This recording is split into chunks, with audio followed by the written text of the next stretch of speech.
Ya está. Hoy nos toca hablar sobre electro. ¿Qué estudia la electroquímica, jóvenes? La electroquímica va a estudiar cómo, a partir de una reacción química tipo redox, podemos producir corriente eléctrica. La semana número 7, el tema es electro. Ahí está, electrocambio. Entonces, ¿cómo las reacciones químicas pueden producir corriente eléctrica? O cómo una corriente eléctrica puede inducir una reacción química tipo redox.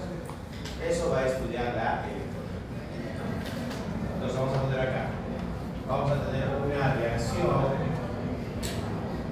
química tipo redox. Y esta reacción química tipo redox va a producir, ¿qué cosa? Va a producir corriente eléctrica.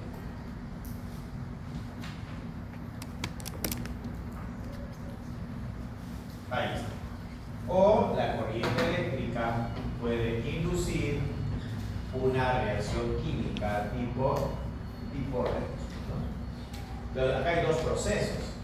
El primer proceso lo vamos a llamar proceso electrolítico y el segundo proceso lo vamos a llamar proceso galvánico. Número 1, tenemos aquí el proceso electrolítico. Los procesos electrolíticos son procesos no espontáneos. Un proceso electrolítico es un proceso no espontáneo.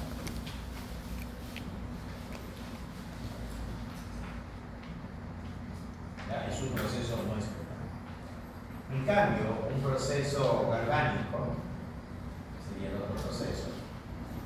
Un proceso galvánico es un proceso espontáneo. Ahí está. Entonces acá tenemos un proceso espontáneo. Ahí está. Y un proceso no espontáneo. Claro, ¿qué es esto de la espontaneidad? No lo voy a hacer matemáticamente porque hay ecuaciones para la espontaneidad. Lo voy a explicar de la siguiente forma. Por ejemplo, este plumón. Voy a hacer un experimento con este plumón para explicar espontaneidad. Es decir, proceso galvánico, lo que es una pila. Tengo mi plumoncito ahí. El experimento consiste en soltarlo. ¿Qué va a pasar si yo suelto el plumón? Se cae. Obvio, profesor, es va a caer. Bueno, existe una segunda posibilidad que flote. Claro, tercera posibilidad, que se pegue en el techo. Existen varias posibilidades. Pero tú dices, pero es obvio que va a caer. Vamos a ver. Voy a hacer el experimento. Lo voy a soltar a la cuenta de 3. 1, 2, 3. Cayó, profesor. Eso es un proceso espontáneo. Algo que va a ocurrir, que tú sabes que va a ocurrir. Tú sabías que el pulmón iba a caer. Obvio, profesor. Va a caer, pero no. Es lógica, se sabe. Claro. Eso es un proceso espontáneo. Eso es una pila. Eso es una celda galvánica. Es una celda voltaica. ¿Ya? Un proceso voltaico. Ahora, plumoncito, regresa. Plumoncito, con cariño, plumoncito, regresa. Plumón, regresa. Regrese. Jóvenes, el plumón no regresa. ¿Va a regresar el plumón a su posición inicial por sí solo? No. No lo va a hacer. Eso es un proceso no espontáneo, algo que no ocurre por sí solo. Para que el proceso ocurra, porque va a ocurrir el proceso, no es imposible de hacerlo, necesita de un agente externo, alguien que gaste energía, que realice el trabajo. En este caso, su profesor de química va a tener que gastar energía. Gasto de energía y lo recojo. Ahí está. Recuperó su posición inicial. No era imposible el proceso, ocurrió el proceso, pero tuvo que intervenir un agente externo. En este caso, el profesor de química que ha gastado energía.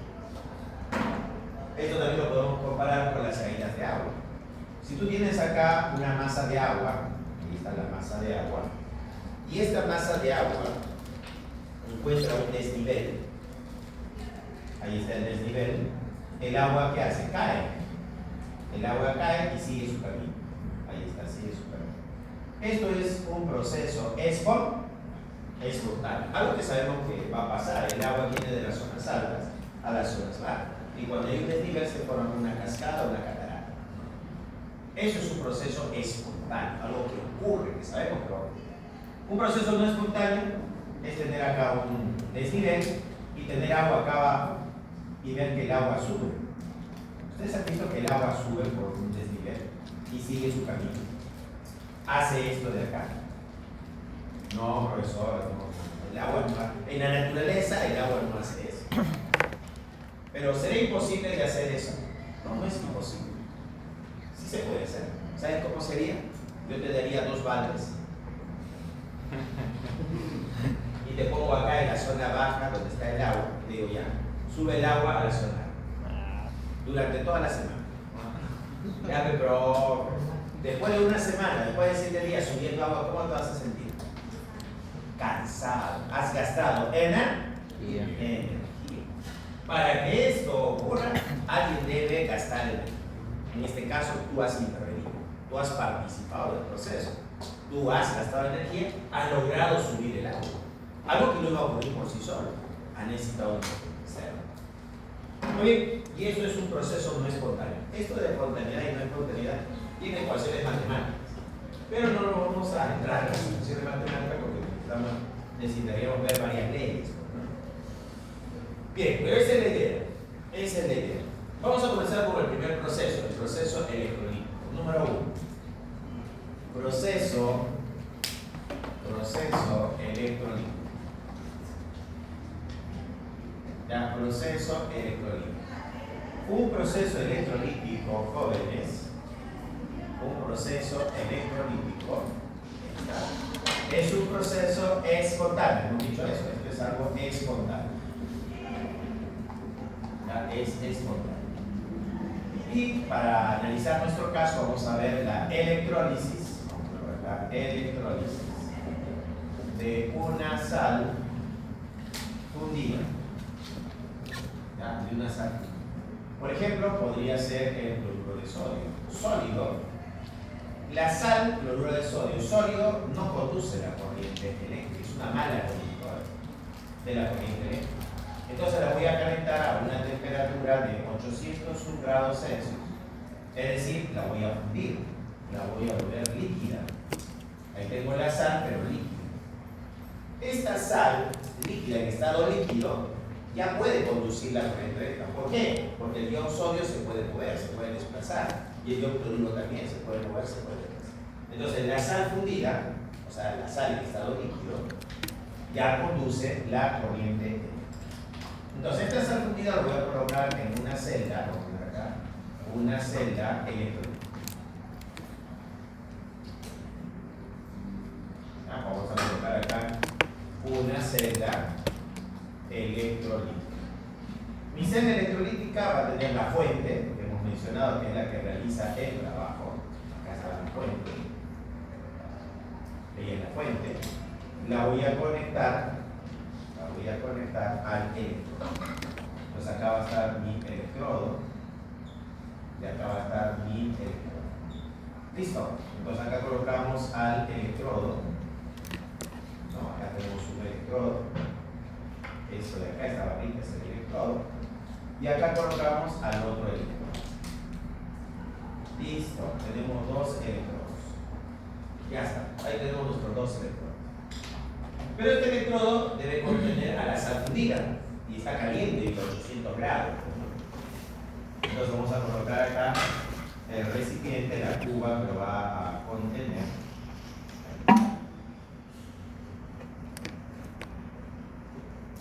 ¿Está? Más o menos. Ahí. Listo. Entonces acá va a estar mi sal fundida. Tenemos al ion sodio y al ion cloruro. Como la sal está fundida, está el catión, ¿no? El Este sería nuestro cation y él sería nuestro anión. Listo, ahí está nuestro cation y nuestro anión. ¿Cómo funciona esta celda electrolítica? Habíamos mencionado que la fuente, esta llamada la fuente es la que va a realizar el trabajo, el gasto energético. Acá tienes el polo negativo y acá tienes el polo positivo. La fuente va a comenzar el proceso de polarización. Entonces, este cable de acá, el biconductor de primera especie, el biconductor de primera especie, se va a polarizar con carga negativa. El electrodo también adquiere carga negativa. Eso hace la fuente. Y por acá, el polo positivo también va a haber polarización. Se está polarizando. Ahí está. Entonces tenemos un electrodo que tiene carga negativa. Le ponemos así. Y tenemos el otro electrodo que tiene carga positiva. Y le ponemos así la carga positiva. Entonces, ¿qué es lo que está haciendo nuestra fuente? Esta fuente está polarizando al electrodo. Está haciendo que un electrodo tenga carga negativa y el otro electrodo tenga carga positiva. Ahí tenemos dos electrodos, uno con carga positiva y uno electrodo con carga negativa. Recordando un poquito de carga. Si yo tengo una carga positiva y tengo otra carga positiva, dos cargas positivas, acá aparece una fuerza de repulsión. Positivo, ¿qué pasa con ellos? Se repelen. Si tenemos una carga negativa y otra carga negativa, también hay fuerza de repulsión. Y si la carga es positiva y la carga es negativa, aquí en cambio hay fuerza de atracción, de atracción. Este átomo está cargado, tiene carga positiva y se le llama cation. Con este electrodo positivo, acá no va a haber atracción, acá hay repulsión, se repele. Pero este cation con este electrodo cargado negativamente, acá va a haber atracción. Se atrae. Ahí está. Entonces el ion sodio viaja hacia este electrodo. Cuando el ion sodio, como cation o carga positiva, toca el electrodo, ¿no? Va a tocar este electrodo es rico en electrones, es un manantial de electrones. Entonces el electrodo le entrega un electrón al sodio. El sodio le dice, no necesito electrones, como cation soy estable. Pero el electrodo dice, toma tu electrón. Bueno, está bien, yo no me hago problemas. ¿Por qué no? Ahí está el sodio, que gana un electrón. A la fuerza, ¿quién está haciéndolo? La fuente lo ha polarizado y le está obligando al sodio a ganar un electrón. Él se convierte en sodio. Así. Está pasando de sodio más 1 a sodio 0. ¿Cómo se llama este proceso? Pasar de más 1 a 0 se llama reducción. ¿Listo? Quiere decir que el sodio en este electrodo con carga negativa se está reduciendo. Al electrodo donde ocurre la reducción le vamos a llamar cátodo. Entonces este electrodo se va a llamar cátodo. ¿Ya? Nuevamente. El sodio toca el electrodo y gana un electrón, lo obliga, lo está obligando al ion sodio, al cation, a ganar ese electrón. Y se convierte en sodio 0. Entonces, ¿qué está pasando con el sodio? Se está reduciendo. Eso es una reducción. Y al electrodo donde ocurre la reducción, ¿cómo se va a llamar? Cátodo. La mnemotecnia, para que no te olvides, es la siguiente. Red en inglés significa rojo. Red en inglés significa rojo. Y cat en inglés significa gato. ¿Cuál es la mnemotecnia? Cat red, gato rojo. ¿Se entendió? Ya no te vas a olvidar. La próxima vez que veas un electrodo que tiene una reducción, acuérdate del gato rojo. De cátodo. Cat es el cátodo y red es la reducción. ¿Muy bien? Quedó. El siguiente electrodo, tenemos acá nuestro anión, el átomo con carga negativa. Entonces, él es atraído por este electrodo que tiene carga positiva. Cuando el ion cloruro toca el electrodo, que es pobre en electrones, es deficiente en electrones, no tiene electrones, el electrodo le quita el electrón. El cloruro llega y lo toca al electrodo, y al tocar el electrón le está quitando. El cloruro dice, ¿por qué me quita? Ya llegaste a sacar. Tu electrón me lo lleva. Y se lo lleva, el electrón le quita el electrón. A la fuerza, a la fuerza. Recuerda que el cloruro hemos visto que era la estructura, una especie estable. El ion cloruro es una especie estable. Pero el electrodo le está quitando el electrón. Profesor. Entonces, ¿qué ha sucedido acá? Que el ion cloruro pierde un electrón, se vuelve cloro cero, más un electrón que está perdido. Cuando el cloruro pierde un electrón, a ese proceso se llama oxidación. Eso es una oxidación. Le están quitando el electrón al ion cloruro. Entonces el cloruro pierde el electrón. Se está oxidando. Pero nosotros observamos algo por acá. Observamos que sale por acá un gas. Así, mira, así sale el gas por acá. ¿Y quién es ese gas? El gas cloro, pero el cloro diatómico.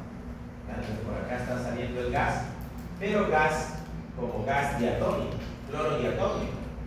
Profesor, acá usted ha formado cloro atómico. Claro, y bien el cloro toca el electrodo, forma cloro atómico. Pero los cloros atómicos se unen y forman las moléculas y salen como moléculas. Entonces significa que otro ion cloruro pierde un electrón, se convierte en cloro cero, más un electrón que pierde.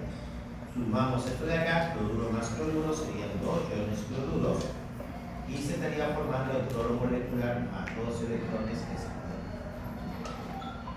Muy bien, entonces acá podemos observar lo siguiente, que en este electrodo se forma cloro atómico, y otro cloruro forma cloro atómico, y estos dos cloros atómicos se unen para formar ¿qué cosa? El cloro molecular, el cloro diatómico. Y es así como se ve que sale, como cloro diatómico.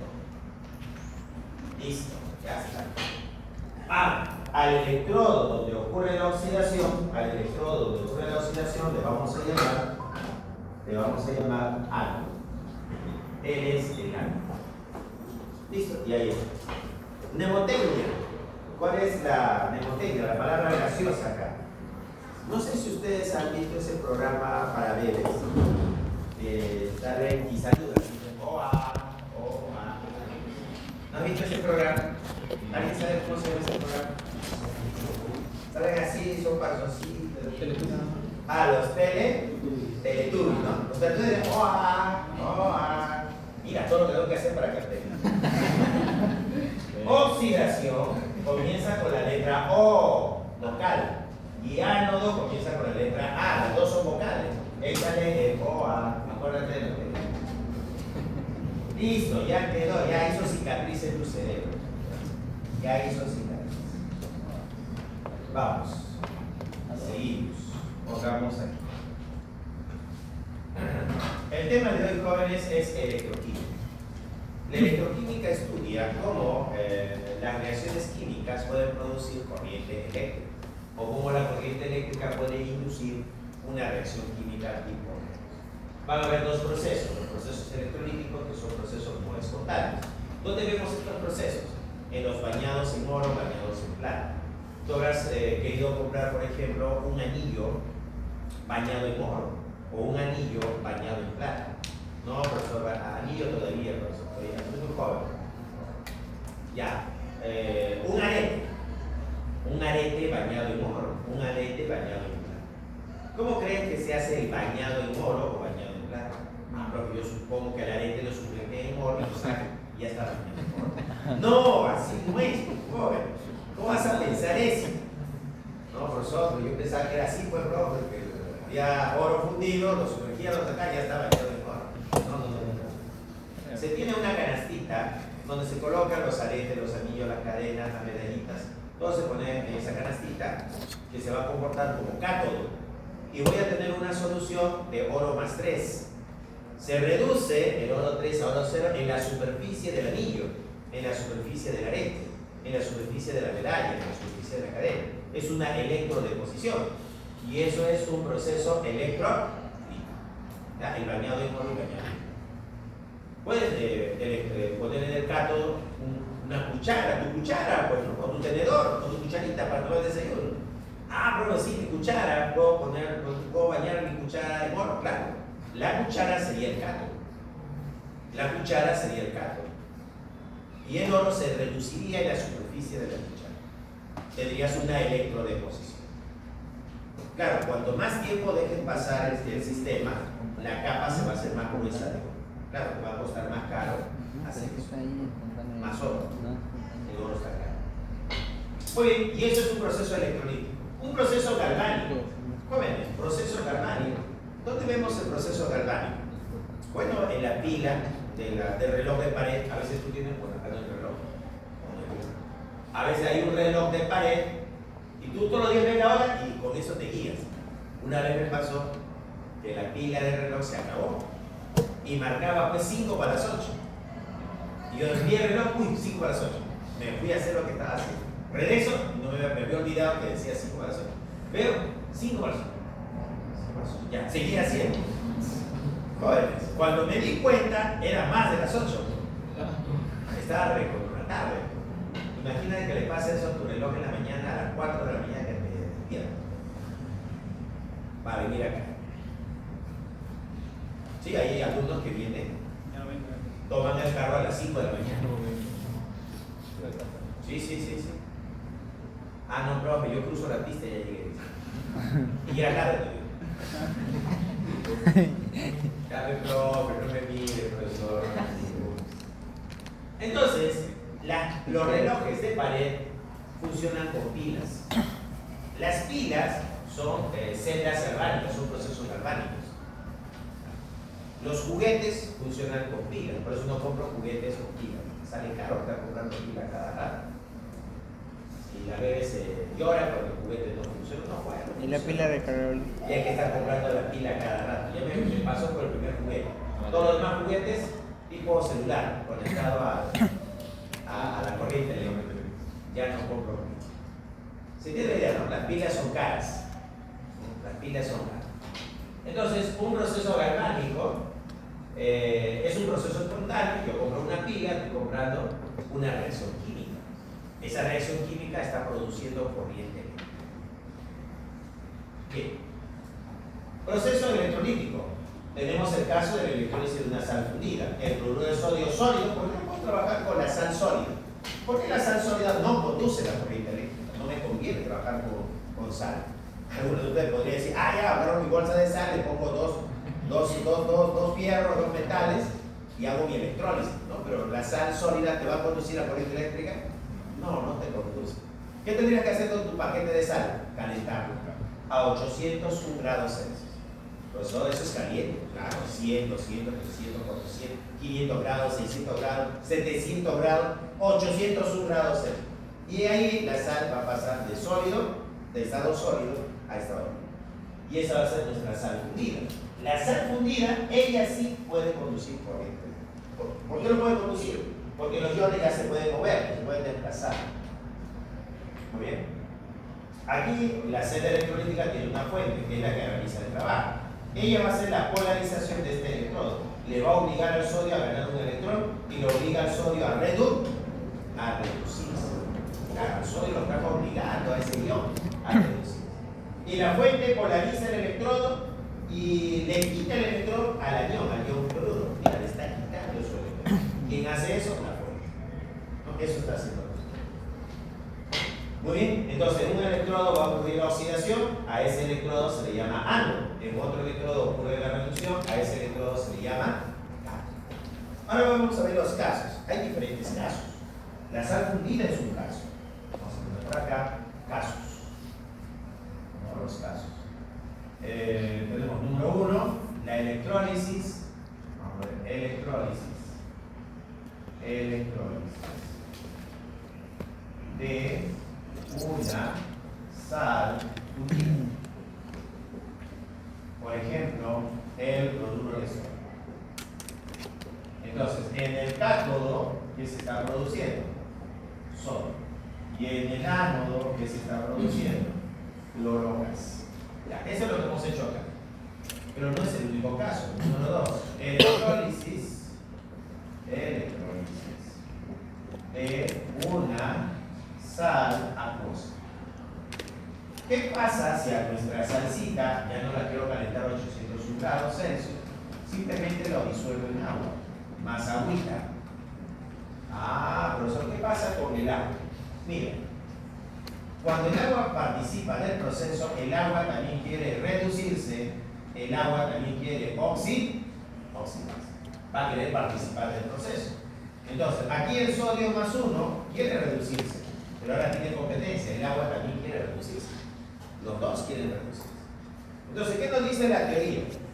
La teoría nos dice que los elementos del grupo 1A, como litio, sodio, potasio, rubidio, cesio y francio, y elementos del grupo 2A y el aluminio más 3, no se reducen. No se reducen. En la teoría nos especifica que si yo tengo una sal con elementos del grupo 1A y elementos del grupo 2A y el aluminio más 3, cualquiera de ellos, no se reduce. Quien se reduce es el agua. Entonces, acá quiere decir que este ion sodio quiere reducirse, pero si hay agua, el agua es el que se va a reducir, el sodio no se reduce. Entonces, quiere decir que en este cátodo se está produciendo hidrógeno gas. Ahora, el cloruro quiere oxidarse y el agua también quiere oxidarse. Entonces, hay dos oxidaciones acá, dos posibles oxidaciones. ¿El cloruro se oxida o el agua se oxida? En este caso, el que se oxida es el ion cloruro. El agua no se oxida. ¿Qué se va a producir acá? Se va a producir cloro molecular gas. Ahí está. Y eso sería cuando tengo cloruro de sodio en agua. Cloruro de sodio. Número 3. ¿Qué pasa si tenemos otra electrólisis? Otra electrólisis de una sal acuosa. ¿Pero quién es esta sal ahora? Ahora la sal va a ser el sulfato de sodio más el agua. Nuevamente el agua quiere participar reduciéndose y oxidándose. Y acá el sodio más 1 va a querer reducirse. Pero nuevamente, mira, cuando el ion sodio quiere reducir, pero hay agua también se puede reducir, ¿quién de los dos se va a reducir? ¿Quién se reduce? El agua es el que se reduce. El agua se va a reducir. El sodio no. Sabemos que por teoría los elementos del grupo 1A, 2A y el aluminio más 3 no se reducen. El que se va a reducir es el agua. Y la reducción del agua me produce hidrógeno gas. Pero ¿cómo es eso de la reducción del agua? Así mismo. Reducción del agua, de la agüita. Dos moléculas de agua ganan 2 electrones y producen hidrógeno gas más 2 hidrógenos. Listo. Entonces, ¿qué está pasando acá? El agua se está reduciendo y está produciendo el gas hidrógeno. No entiendo. Mira, el agua se reduce. Pero el agua está formado por átomos de oxígeno y átomos de hidrógeno. Acá hay 2 átomos. En realidad, el que se está reduciendo es el hidrógeno, que está pasando de más 1 a 0. Cuando el hidrógeno pasa de más 1 a 0, se reduce. A 0, debería decir reducción del hidrógeno, ¿no? O reducción del agua, específicamente el átomo de hidrógeno. El hidrógeno es el que se reduce. Al pasar de más 1 a 0, ha ganado un electrón. Pero como es una molécula diatómica, necesita de otro átomo y se gana otro electrón. Por eso la ganancia electrónica es de 2 electrones. Bueno, ya sabemos que la reducción del agua produce hidrógeno gas. Profesor, ¿y ahora quién se oxida? Bueno, acá tenemos al sulfato que debería oxidarse y el agua que también quiere oxidarse. Ahora, ¿quién de los dos se va a oxidar? ¿El ion sulfato o el agua? Pero hay un problema con el sulfato. El azufre ya está trabajando con su mayor estado de oxidación, que es 6. Recuerda que el azufre puede ser 2, 4 y 6. Su mayor estado de oxidación del azufre es 6. Ya no se puede oxidar más. Esa es la razón por la cual el sulfato no se va a oxidar. Él no se oxida. El que se va a oxidar va a ser el agua. Y la oxidación del agua me va a producir oxígeno gaseoso. Profe, oxidación del agua, claro. Acá tenemos la oxidación del agua. ¿Cómo sería la oxidación del agua? Sería 2 moléculas de agua se convierte en oxígeno molecular gas más 4 protones más 4 electrones. ¿Listo? Y eso es la semireacción. En este caso tenemos la oxidación del agua, ¿no? Nuevamente, cuando dicen agua, un poco confuso. Algunos dicen, no entiendo, pero un poco que el agua se oxida. Mira, el agua está formado por átomos de hidrógeno y átomos con dos átomos diferentes. El que realmente se está oxidando es el átomo de oxígeno, que está pasando de -2 a 0. Al pasar de -2 a 0, se está oxidando. Un átomo de oxígeno pierde 2 electrones, pero como son 2 átomos, pierde 4. Por eso la pérdida ha sido de 4 electrones. Bien, y esa sería la oxidación del agua. Pero resuelven 3 casos, no hay más casos. Número 4.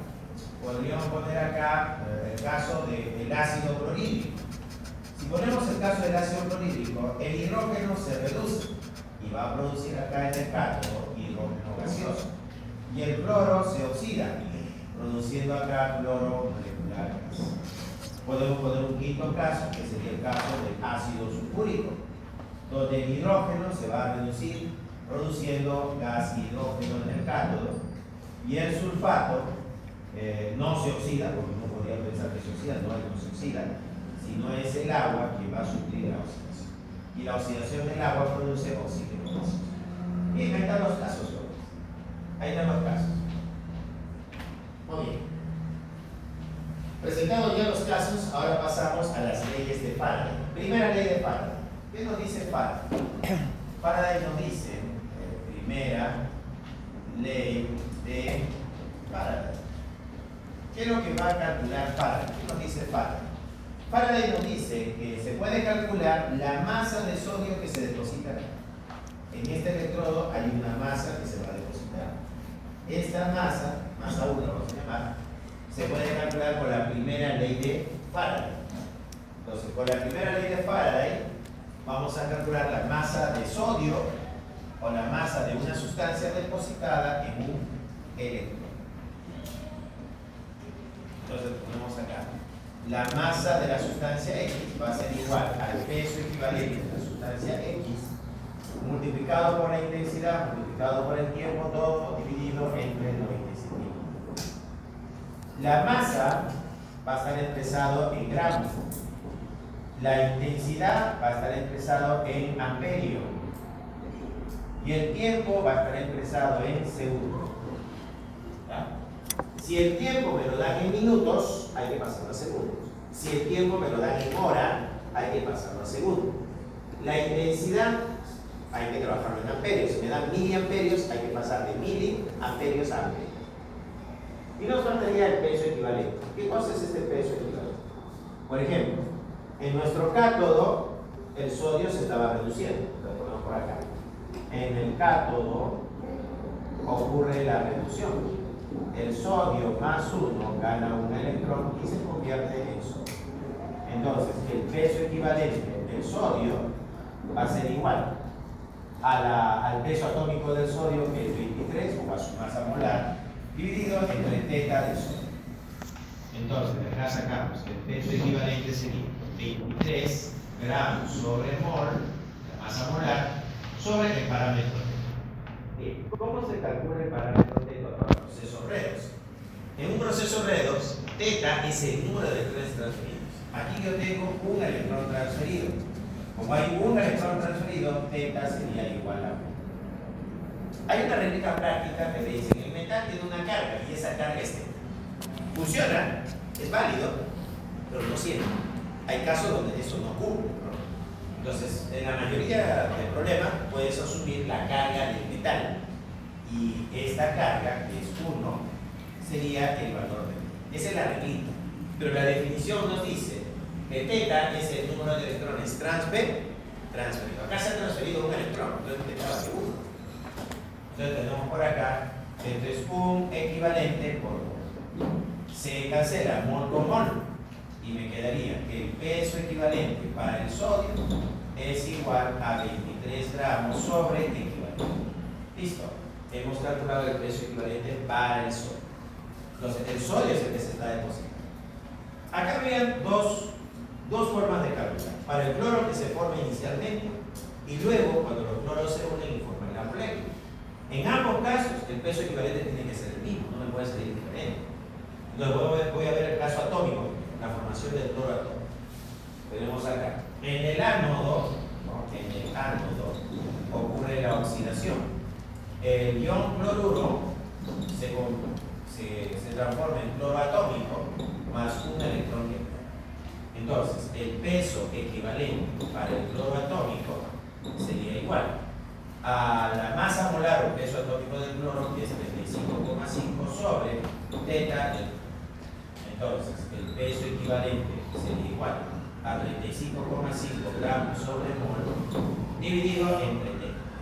Nuevamente, acá se ha transferido un electrón nada más, ¿no? Se ha transferido. Entonces, teta es igual. Y acá le ponemos un equivalente, se cancela mol con mol y me queda gramos sobre equivalente. Así que el peso equivalente para el átomo de cloro sería igual a 35,5 gramos sobre equivalente.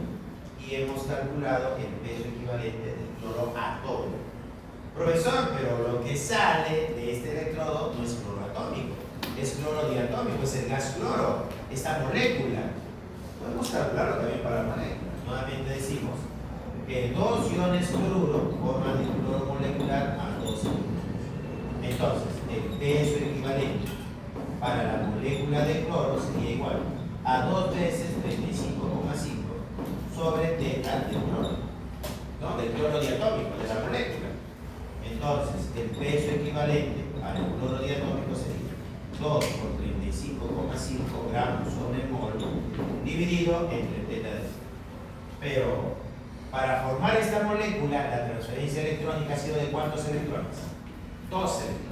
Es por eso que acá voy a decir que teta vale 2.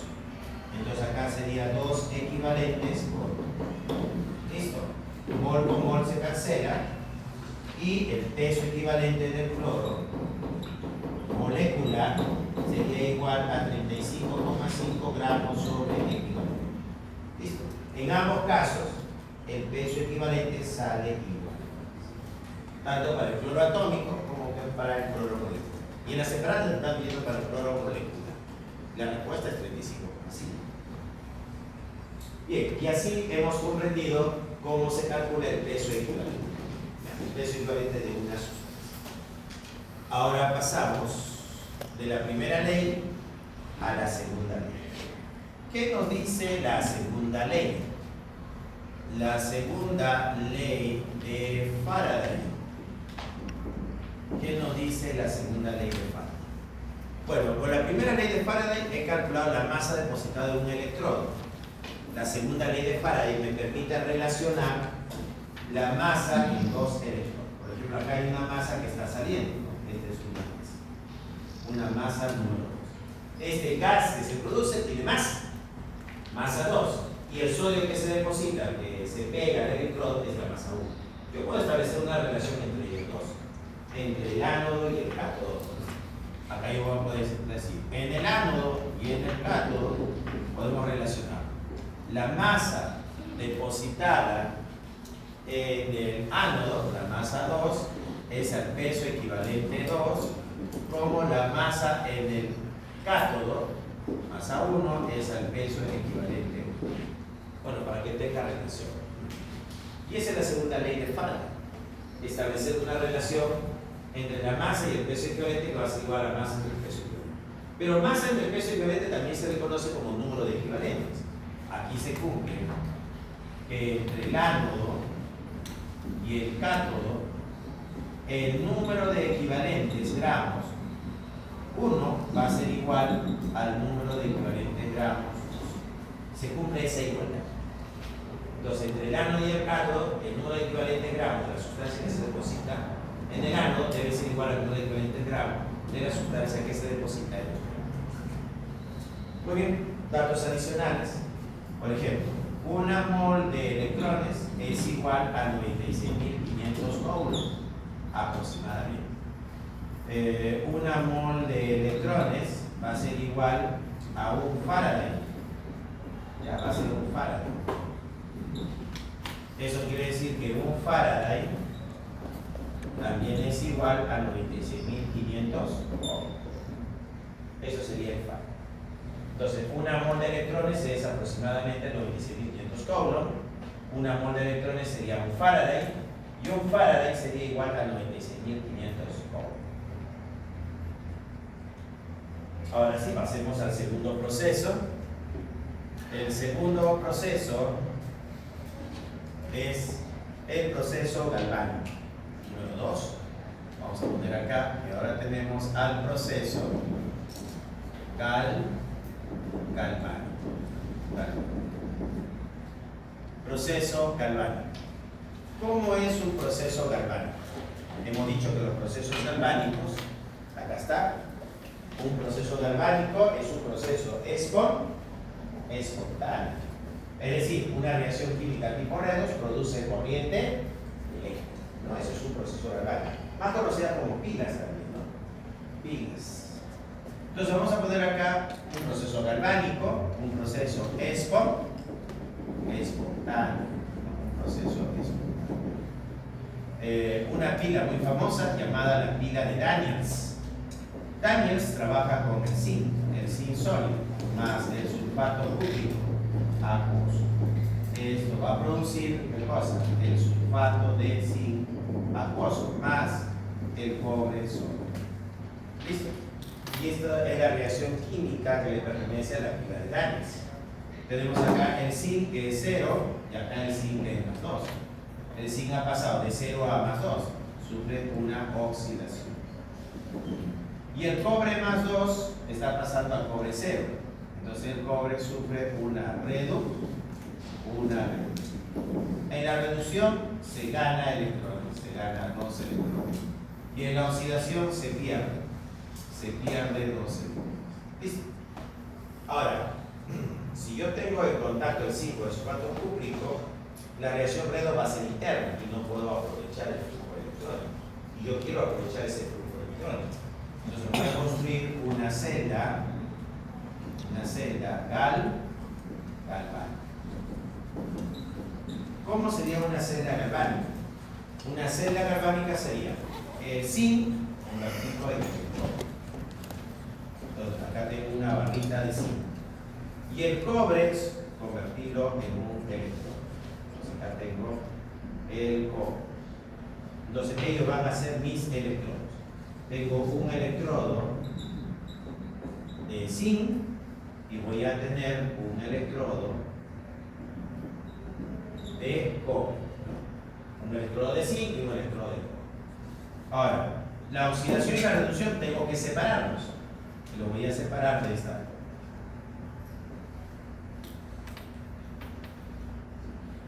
Ahí está. Lo pongo en dos recipientes separados. Cierro circuito por acá. Ya está, cerrando circuito. Y acá también falta para cerrar, ¿no? Hay que colocarle un puente. El llamado puente salino. Puente salino. ¿De qué está hecho un puente salino? Está hecho de agar-agar más una salsita. Y esa salsita puede ser cloruro de sodio, cloruro de potasio o nitrato de sodio. Muy bien. ¿Y qué va a hacer la sal en este puente? Va a generar cationes y aniones, que me va a servir para restablecer el equilibrio de cargas en los recipientes. A ver, ¿qué sabemos del zinc y del cobre? Sabemos que el zinc se va a oxidar, o sea, yo espero que este zinc se oxide, o sea, en esta celda va a ocurrir la oxidación. ¿Y qué espero del cobre? Bueno, del cobre que se reduzca. Acá yo espero una reducción. Para eso preparo una solución que voy a agregar acá. Como este de zinc, la solución va a ser el sulfato de zinc acuoso. Y aquí voy a preparar una solución que va a ser el sulfato cúprico acuoso. ¿Ya? En ambos casos tengo una sal disuelta. Sulfato cúprico aquí y sulfato de zinc aquí. Entonces, hemos dicho que el zinc se oxida. El zinc va a sufrir la oxidación. Significa que estos átomos de zinc que están acá, está hecho de átomos de zinc, van a pasar a la solución, pero al pasar a la solución deben perder 2 electrones. Entonces, el átomo de zinc se convirtió en zinc más 2. Este es un catión. Ha perdido 2 electrones. ¿Y dónde están esos 2 electrones? Tienen por acá. Esos 2 electrones viajan. Ahí está. 2 electrones viajan por acá. 2 electrones viajan por acá. Así. Entonces los electrones están saliendo del electrodo de zinc y están yendo al electrodo de cobre. Porque nosotros sabemos que el zinc se oxida, pierde electrones. Si el zinc está perdiendo electrones, el zinc se está oxidando, a este electrodo donde ocurre la oxidación se le llama ánodo. Y como el electrodo de él salen los electrones y el electrodo tiene carga negativa, este electrodo tiene carga negativa. Profesor, ¿por qué es negativo el electrodo? Porque de él están saliendo los electrones y los electrones tienen carga negativa. Y en el otro caso, ¿qué tenemos? Tenemos acá una solución de sulfato cúprico. Voy a colocar solamente al cobre. Cobre acuoso más 2. Entonces este cobre acuoso más 2 va a tocar el electrodo y al tocar el electrodo va a recibir 2 electrones. Y esos 2 electrones lo van a hacer que el cobre más 2 acuoso más 2 electrones se convierta en cobre sólido. Así. ¿Qué está pasando con el cobre? Se está reduciendo.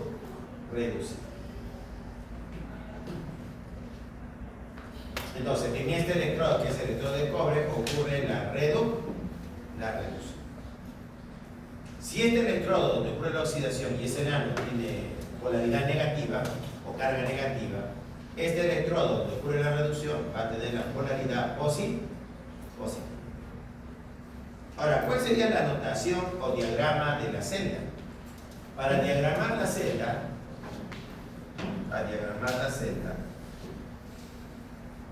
pondríamos acá al puente salino, a la reducción y a la oxidación. ¿Quién se reduce? Se reduce el cobre. Entonces, cobre más 2 se reduce a cobre C, o cobre sólido. Cobre acuoso a cobre sólido. ¿Y quién se oxida? Se está oxidando el zinc, no, el zinc se está oxidando. El zinc sólido se convierte en zinc más 2 acuoso. ¿Listo? Entonces el zinc se va a oxidar y el cobre se va a reducir. Entonces, si esta es la oxidación, significa que es el ánodo. Y si esta es la reducción, significa que es el cátodo. Y el ánodo, porque de ahí salen los electrones, va a ser el polo negativo.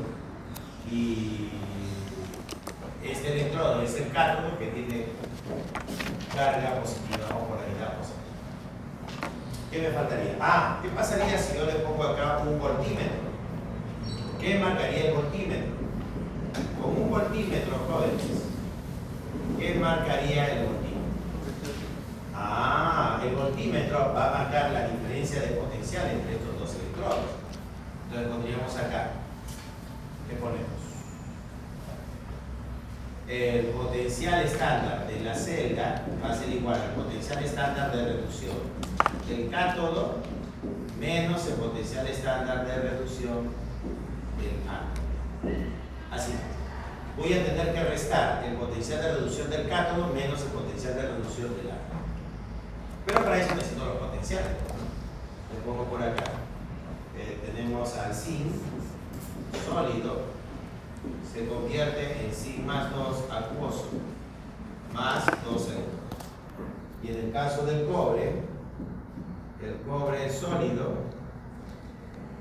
se convierte en cobre más 2 acuoso, más 2 electrones. Entonces el zinc se está... lo he puesto al revés. Le he puesto las oxidaciones y yo necesito la reducción. Bien. Al revés, jóvenes. Yo tengo acá el zinc más 2 acuoso más 2 electrones se convierte en zinc sólido. Entonces acá el zinc se está reduciendo, ¿no? Puedo calcular su potencial de reducción. Y aquí el cobre más 2 acuoso gana 2 electrones y se convierte en cobre sólido. Entonces acá tendría un potencial estándar de reducción. Para el caso del zinc, su potencial es menos 0,76 voltios. Y para el caso del cobre es más, ahí te tu separado, dime cuánto es. ¿Cuánto es el potencial de reducción del cobre? Ahí está en la teoría, Muy bien, 0,34 voltios. Listo, entonces calculamos el potencial estándar de la celda sería igual. Y ahora, ¿cómo sé quién se oxida y quién se reduce? Nos preguntamos, ¿quién se reduce? Suponiendo que no tienes nada de esta información. Nos preguntamos, ¿quién se reduce? No, tú te cuestionas y dices, tengo dos potenciales de reducción, el zinc se reduce, el cobre se reduce. Pero, ¿yo cómo sé quién se reduce? La teoría nos dice, se reduce el que tiene mayor potencial de ahí está. A la pregunta, ¿quién se reduce? ¿El zinc o el cobre? La respuesta es, se reduce el que tiene mayor potencial de reducción. Entonces, acá tenemos los potenciales de reducción. Y el mayor sería este. Él sería el mayor. Y como él es el mayor, significa que el cobre es el que se reduce. Claro, el cobre se reduce. ¿Y qué pasa con el zinc? El zinc se oxida. Bien, ahora sí. Ya he explicado eso, podríamos sacar que el potencial estándar de la celda sería igual al mayor, que es 0,34, menos el menor, que es menos 0,75. 6 más 4 es 10, 7 más 3 10 y 1 11. 1,10 voltios. Eso es el potencial estándar de la celda. Y a esto se le llama también la fuerza la fuerza electromotriz. Y esa fuerza electromotriz sería igual a 1,10. Así. Eso sería el potencial de celda, ¿no? Y si tú pones el voltímetro, no sabemos cuánto marcaba el voltímetro, jóvenes, va a estar marcando más 1,10. Eso lo vamos a estar marcando de nuevo.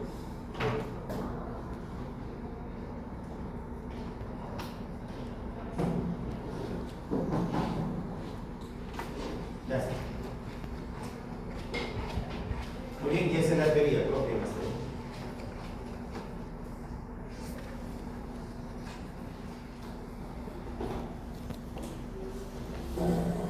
sería verdad. C. El zinc metálico se oxida en la media celda galvánica. Aquí mira, el zinc, ¿qué está pasando con el zinc? Se está oxidando en esa media celda galvánica. Y eso sería verdad. En la celda galvánica el cobre metálico se deposita en el cátodo.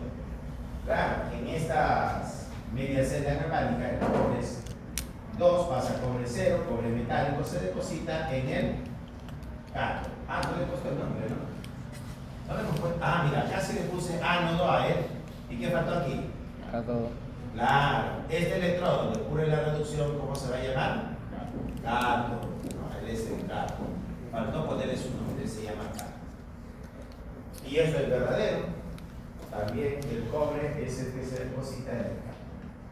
En la celda voltaica los electrones fluyen desde el ánodo hacia el cátodo. Ahí vamos a ver. En la celda galvánica, acá está la celda galvánica, los electrones fluyen desde este electrodo llamado ánodo a este electrodo llamado cátodo. Y eso es verdadero. Así que la respuesta sería la respuesta.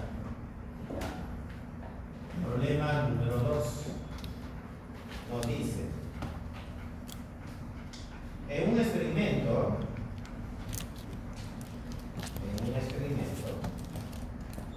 se utilizó una celda como la mostrada en la figura. Se pasó una corriente de 20 amperios. La intensidad va a ser igual a 20 amperios. A través de una disolución de fluoruro de sodio durante 50 segundos. Y el tiempo va a ser igual a 50 segundos. Con respecto a la información mostrada, al respecto a selección de la secuencia de verdad o falsedad, bueno, de verdad, debo de las siguientes proposiciones. Tenemos aquí un electrodo con carga positiva y otro electrodo con carga negativa.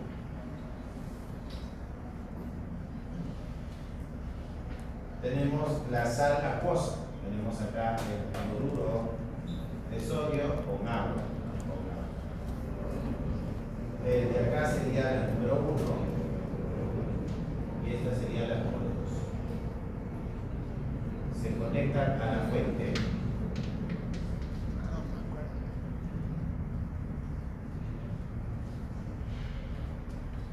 Y eso es todo. Ahí está. ¿Qué me piden? Veamos, primera pregunta. En el electrodo número 2 se deposita sodio metal. Ah, los procesos, ¿no? Veamos.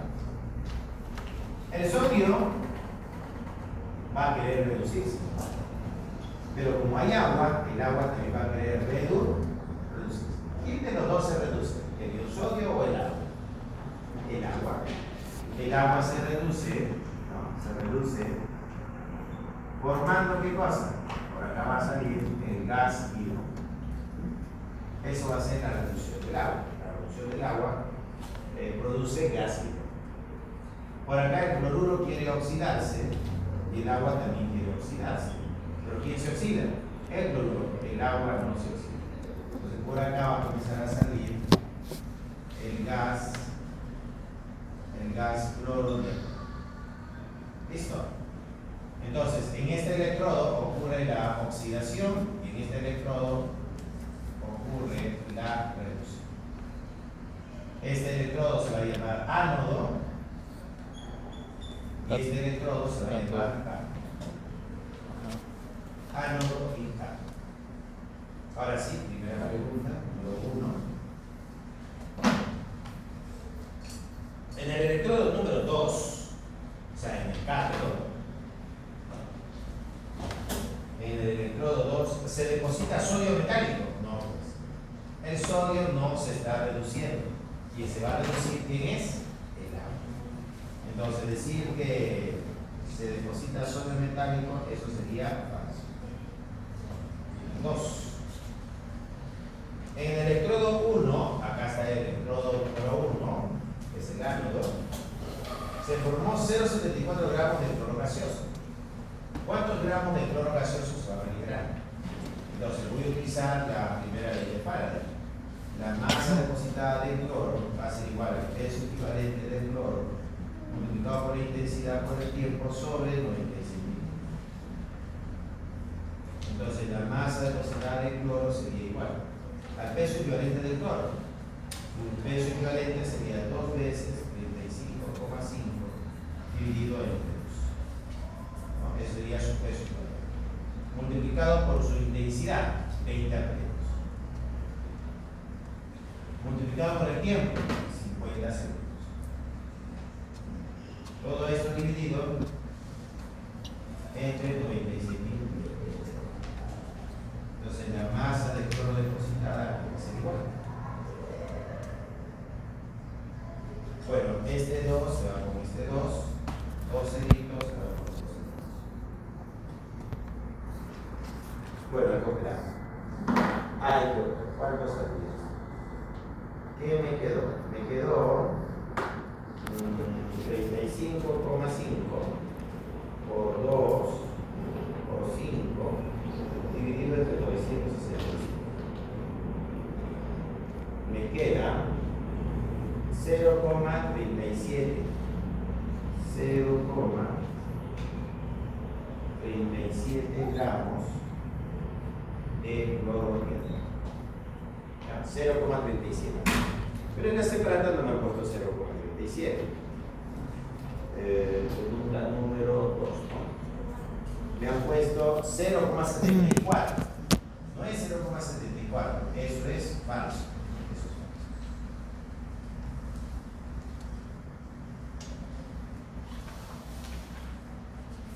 Ah, claro, la 2 sería falso. La 2 sería falso. Número 3. En una carga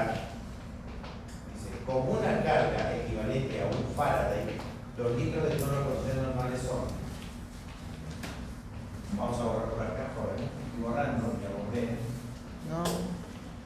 Sí, ya terminé de borrar. No, pero ¿por qué borra? Pues. ¿Cómo estudiar?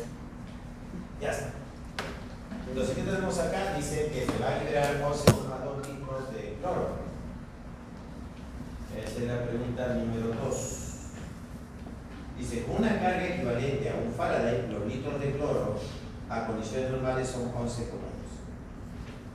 Entonces, ¿cómo se está produciendo cloro acá? En el ánodo, el ion cloro 2 forma cloro diatómico. Entonces ponemos por acá. Sería 2 iones cloruros forman cloro molecular más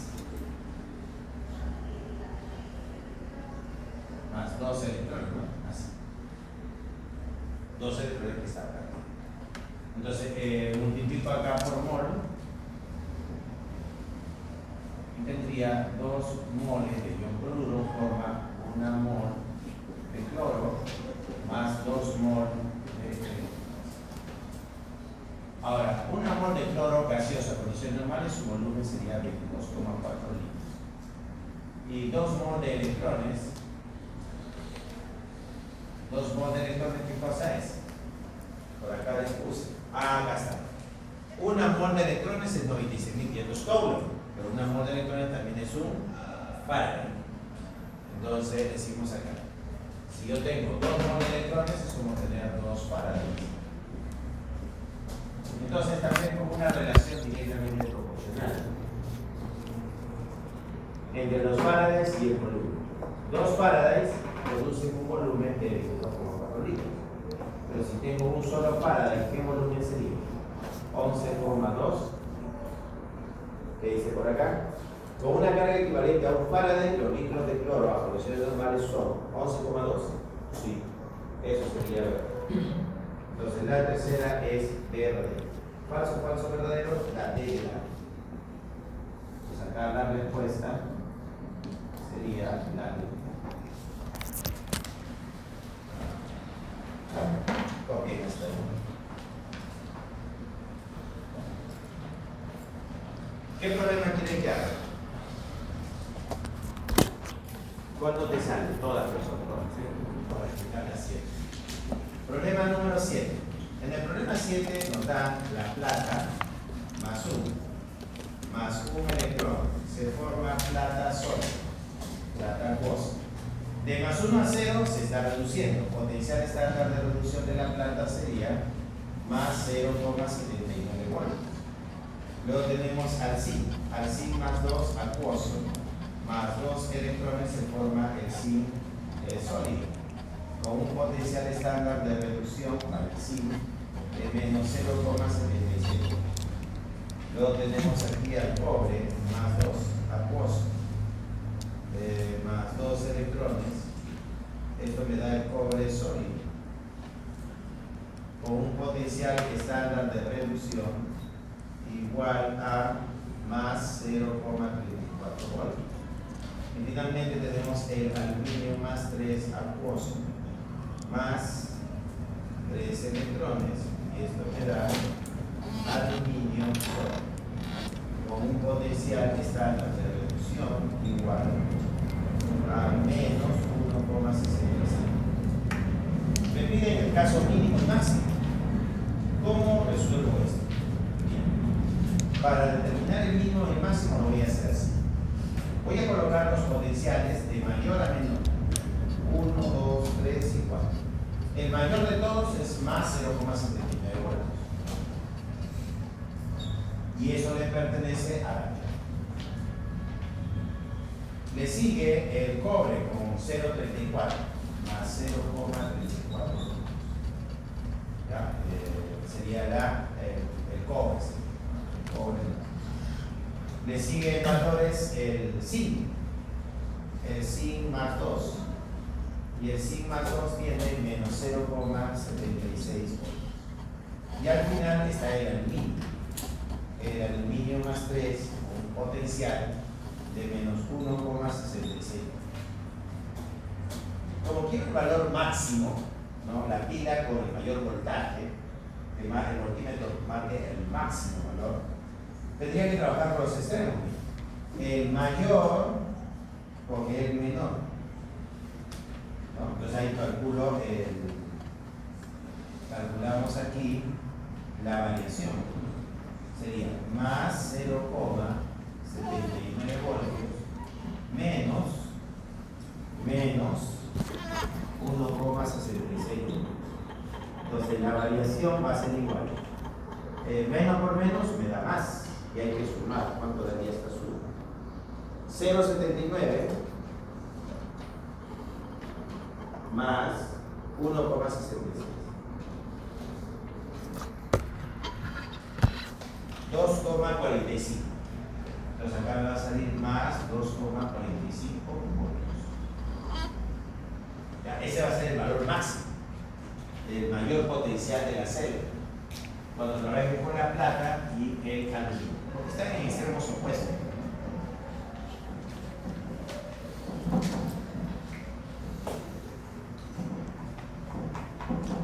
¿Listo?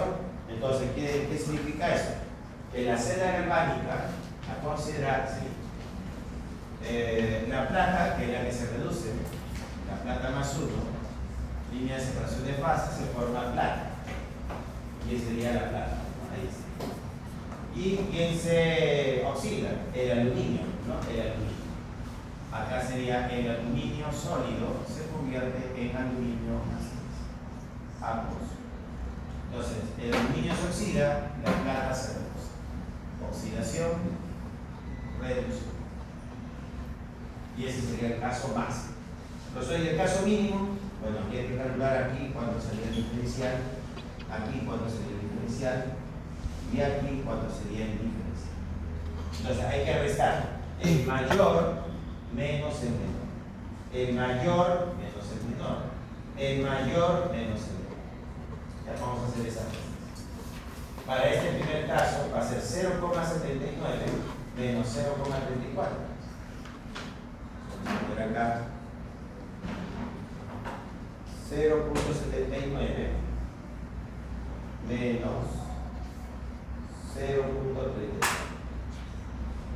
Eso me da 0,45 voltios. Entonces acá sería más 0,45 voltios. En el segundo caso hay que restar cobre con zinc. 0,34 menos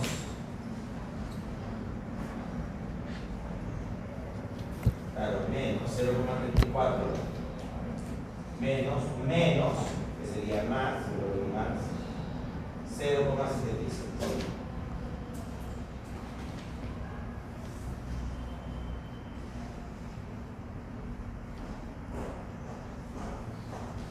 Entonces hay que restar el mayor menos el menor. Haciendo la resta, 0,34 menos 0,76. Eso me daría 1,1 más 1,10 voltios. Y en tercer caso, hay que restar el mayor menos el menor. Menos 0,76. Menos por menos sería más 1,66. Y eso me está dando 0,9. Entonces acá sería más 0,9. Viendo los diferenciales, acá es 0,9, 1,10 y 0,40. Este es el menor. Aquí está el caso mínimo.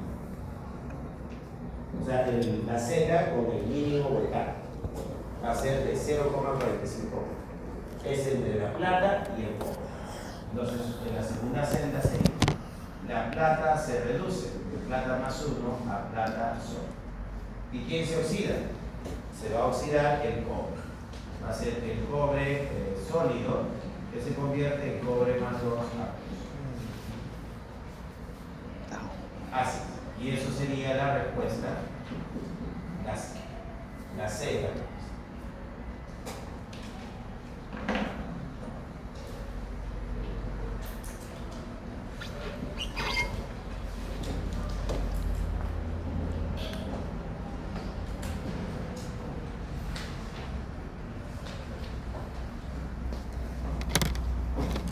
Ahí lo estaba pensando como un dulce, una masa muy rica, su arroz con leche. Profe, está con hambre, profe.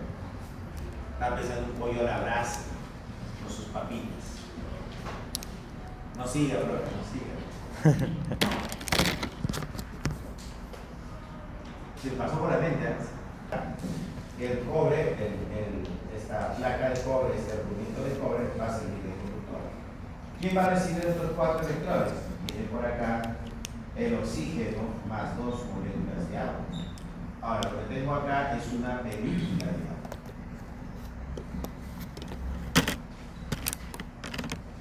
Entonces, ¿qué va a suceder acá? Que el oxígeno que está disuelto en el agua va a recoger estos 4 electrones. ¿Y qué se va a formar? 4 iones hidróxidos. ¿Listo? Eso es lo que está sucediendo. Caso A. Como puedes observar, el hierro es lo que quiero proteger. Le he colocado cobre, pero el cobre no está protegiendo. Porque el cobre no se oxida, el cobre no se reduce. El que se está oxidando es el hierro. Justamente al que quería proteger no está siendo protegido. Se está oxidando. El otro caso, tenemos aquí el hierro y ponemos acá el zinc. Acá el zinc. Entonces, el zinc se observa que pasa al sistema acuoso como zinc más 2 acuoso. ¿Qué está pasando? Se está oxidando. Y acá también se forma zinc más 2 en esto. Entonces, el zinc se está oxidando.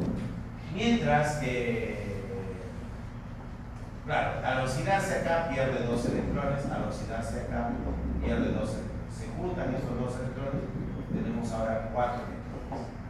Estos 4 electrones se lo va a llevar el oxígeno, más 2 moléculas. Viene por acá y se oxida.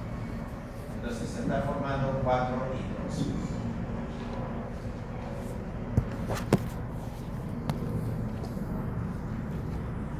Bueno, y esto sería el caso. Y ahí están los 2 casos. Me pregunta. Primera pregunta. En A, el hierro expuesto se oxida. Claro, acá está la figura A. El hierro está expuesto, se está oxidando. Bueno, eso es verdad, está oxidándose. Pierde electrones. Claro, el hierro pierde electrones. Acá el hierro al oxidarse está perdiendo electrones. Y es una reacción anódica. Bueno, si es la oxidación en la celda galvánica ocurre en el ánodo. Y eso va a ser verdadero. Número 2. Dice, en B, el hierro no está expuesto. Claro, en este caso B, el hierro tiene la capa de zinc y no participa del proceso de oxidación. Entonces, en el caso B, el hierro no está expuesto. ¿Por qué dice que no está expuesto? Porque el hierro no se está oxidando, el hierro no se está reduciendo. Dice, en B el hierro no está expuesto, el zinc se oxida. Claro, acá tenemos el zinc que pasa de 0 a más 2, se está oxidando. Reacción catódica, ¿no? Pues si es una oxidación, la oxidación ocurre ¿dónde? En el ánodo, no es catódico, es ánodo. Por eso esta alternativa 2 va a ser falsa. Y faltaría la número 3. ¿Qué dice la 3? En ambas reacciones el oxígeno que está disuelto en agua se reduce a hidróxido. Claro, este oxígeno disuelto en agua se va a reducir. Esto de acá sería la reducción. Y esto se reduce. Dice, en ambas reacciones el oxígeno que está disuelto se reduce a hidróxido. Está disuelto en agua. El oxígeno que está disuelto en agua se reduce a hidróxido. Sí. Claro, ya está. El oxígeno que está disuelto en agua se reduce y forma hidróxido. Eso es verdadero. Es verdad. Verdadero, falso, verdadero. La respuesta sería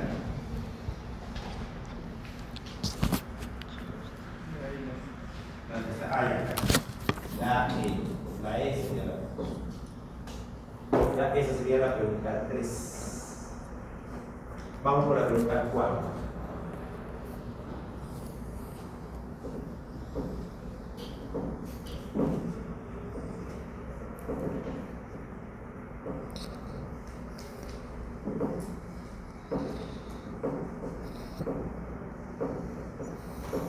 Ya está.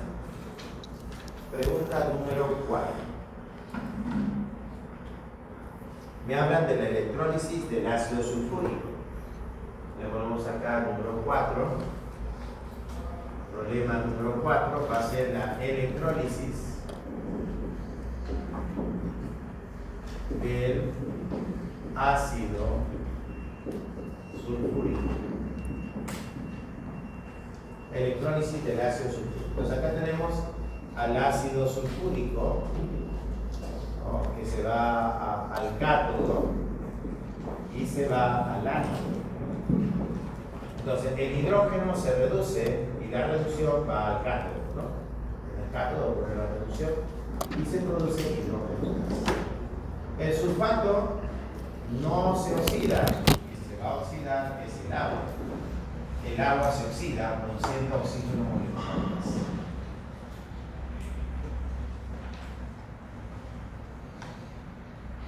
Muy bien. Como tenemos dos electrodos, aplico la segunda ley de Faraday. En el cátodo y en el ánodo. Sería el número de electrones.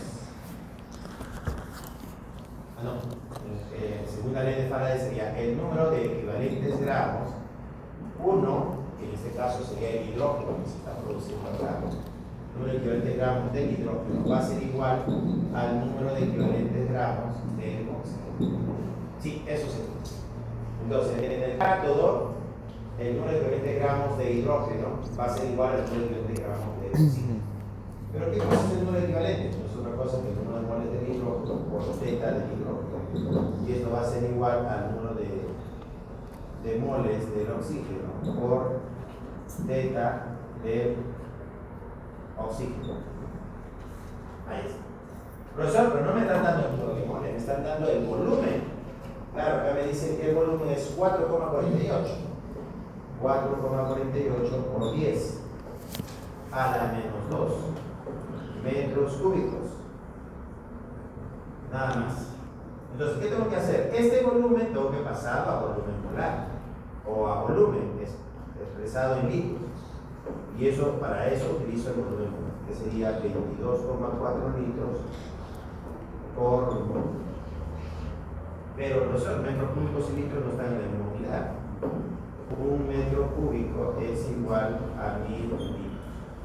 Litros se va por litros, metros cúbicos se va por litros. Aquí tendríamos que esto es igual a multiplicado por θ del hidrógeno. ¿Pero cuánto es el θ del hidrógeno? En este caso, como está participando el hidrógeno, no importa las reacciones, ¿no? Bueno, vamos a poner acá, en el cátodo, ¿qué sucede? Dos iones hidrógeno ganan dos electrones y se convierten en hidrógeno. Y en el ánodo tendríamos dos moléculas de agua producen oxígeno molecular más 4 iones hidrógeno más 4 elementos. Eso es lo que va a pasar. Entonces, acá yo necesito parámetro θ del hidrógeno. El parámetro θ del hidrógeno sería 2 equivalentes. Entonces acá ponemos que esto es 2 equivalentes. ¿Y eso a qué va a ser igual? Al número de moles del oxígeno. Pero el número de moles del oxígeno es la masa del oxígeno dividido entre su masa molar. El oxígeno, su masa molar es 16 por 2. Acá tenemos oxígeno, ¿no? Esto es oxígeno. Entonces, la masa del oxígeno dividido sobre su masa molar. El peso atómico del oxígeno es 16 por 2, 32 gramos sobre 1. ¿No? Esa es la masa del oxígeno entre la masa molar del oxígeno. Y me faltaría simplemente el parámetro del oxígeno. Pero para el caso del oxígeno, Para producir este oxígeno se han transferido 4 electrones. Entonces el valor de θ sería igual el número de electrones transferidos. Entonces acá ponemos 4 equivalentes por. Ahora sí que podemos simplificar. Se va mol con mol, se va equivalente con equivalente, mol por mol.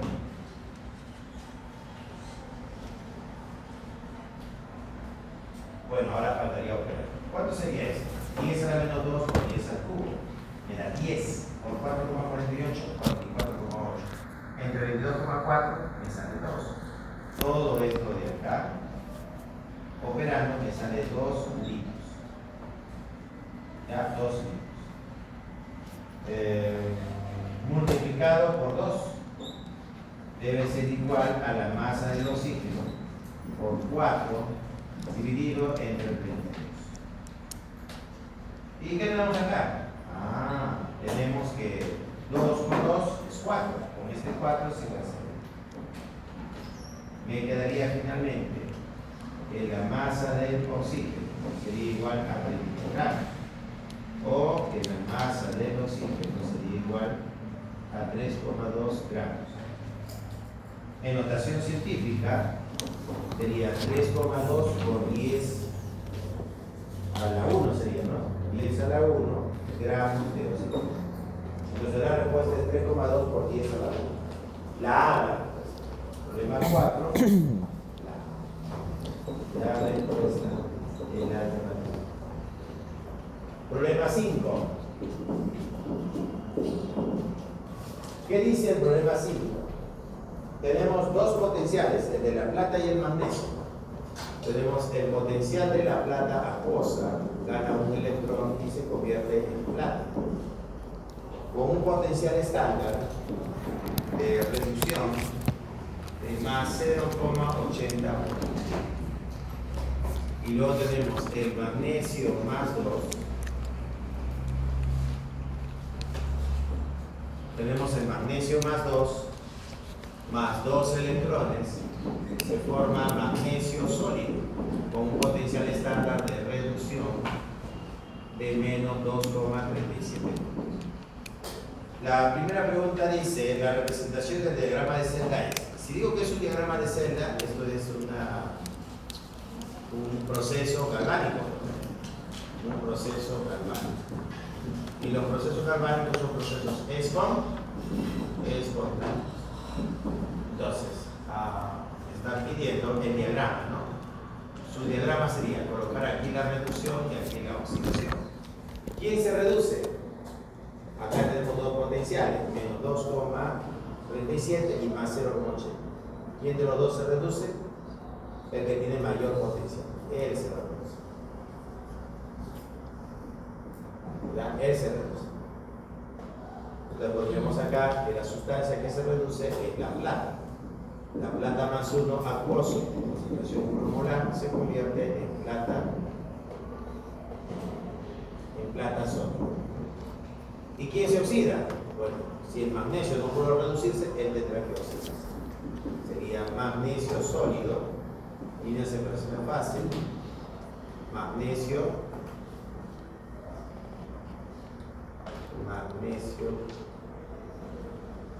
sólido, ahí está, cuya concentración también es 1 molar. Veamos qué nos ha puesto acá. La representación del diagrama de celda es magnesio sólido a magnesio más 2, 1 molar, y plata más 1 a plata 0. Bueno, sí, esto está bien. La número 1 sería verdad. Número 2, la FEM, la fuerza electromotriz, sería el mayor, que es 0,80 voltios, menos el menor, que es menos 2,37 voltios. Entonces, más 0,80 voltios, menos por menos es más 2,37 voltios.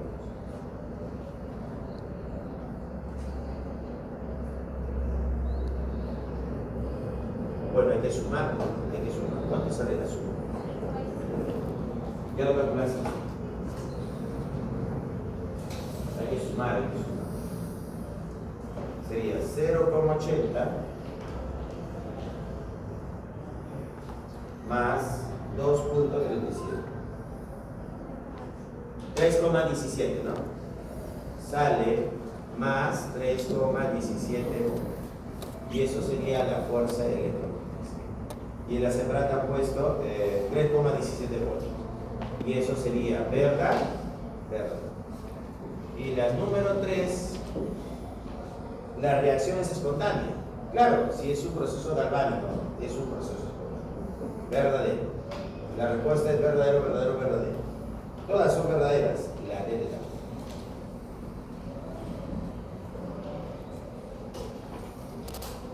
Ya, la D sería la respuesta. Ese es el problema 5. Problema 6.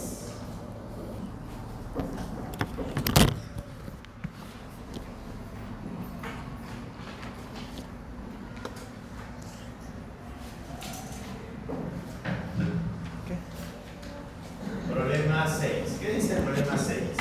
Ah, ¿cuál está mal escrito? Pues, en la 6, que ya, tan rápido, tenemos aquí el zinc más 2, más la plata positiva, todo es en la plata, se forma el zinc sólido más la plata sólida. Jóvenes, el zinc está pasando de 2 a 0, ¿qué está sucediendo acá? La reducción. Y la plata está pasando de más 1 a 0.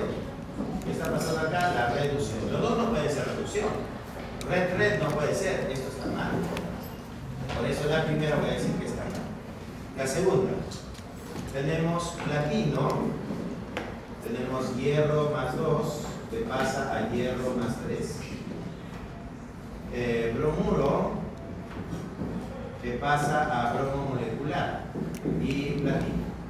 Entonces, acá esta representación, acá es una reducción y acá sería una oxidación. Uno se reduce y el otro se oxida. Pero el hierro está pasando de 2 a 3, se está oxidando. Bueno, es igual. Pero el bromo de menos 1 pasa a 0, se está oxidando. Y debería ser reducción. ¿Y qué salió? Oxidación. No, esto está mal. Entonces, esta también está.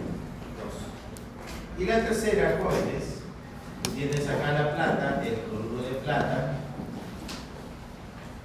Tienes acá el ion cloruro, tiene la separación que forma el cloro molecular y el platino. Entonces, la notación de esta celda es aquí la oxidación y aquí la reducción. La plata pasa de 0 a más 1. Bueno, acá se está oxidando, no hay problema, ahí está ocurriendo la oxidación, está bien. Pero el cloruro de menos 1 está pasando a 0 y esto se llama oxidación.